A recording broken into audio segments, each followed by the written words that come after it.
Hello friends, എല്ലാവരും സന്തോഷമായിരിക്കുന്ന വിശ്വസിക്കാൻ അധികം നേരമൊക്കെ സബ്സ്ക്രൈബ് ചെയ്യുക. അപ്പം നമ്മളിന്ന് റെസ്റ്റോറൻറ്റിലൊക്കെ ഉണ്ടാക്കുന്ന മേക്രോണി എന്ന് പറഞ്ഞാൽ ക്രീമി ആയിട്ടുള്ളതാണ് നമ്മൾ ഉണ്ടാക്കുന്നത്. എല്ലാവരും വീട്ടിലെ കുട്ടികളൊക്കെ വേനൽക്കാലത്ത് അവധിക്കാലത്ത് ഇരിക്കുകയാണ്. അപ്പം നമ്മളൊന്ന് ഉണ്ടാക്കി കൊടുക്കുക. അപ്പോൾ നമ്മൾ കുക്കറിൽ നല്ല ഒരു വിസിൽ വെച്ച് വേവിക്കുകയാണ്. അപ്പം നമ്മളിത് കുറച്ച് വെള്ളവും ഉപ്പും കുറച്ച് വെളിച്ചെണ്ണ ചേർത്തിട്ട് ഒന്ന് നന്നായിട്ട് വേവിച്ചെടുക്കാം.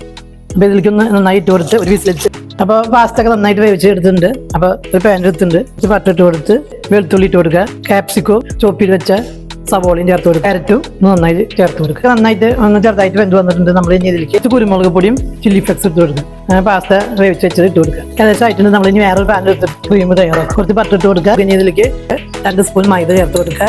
കുറച്ച് വെള്ളം ചേർത്ത് നന്നായിട്ടൊന്ന് കുറുക്കിയെടുക്കുക. പാൽ ഒഴിച്ച് കുറച്ച് പാൽ ഒഴിക്കുക. നന്നായിട്ടൊന്ന് കട്ടയില്ലാണ്ട് ഇതിലേക്ക് ചില്ലി ഫ്ലെക്സും കുരുമുളക് പൊടിയും ചേർത്ത് കൊടുക്കുക. ഇതിലേക്ക് ചാറ്റ് മസാല ചേർത്ത് കൊടുക്കുക. വേവിച്ച് ഇത് ചേർത്ത് കൊടുക്കുക. ഒന്ന് യോജിപ്പിച്ച് നമ്മുടെ ക്രീമിലുള്ള മേക്രോണി തയ്യാറാവും.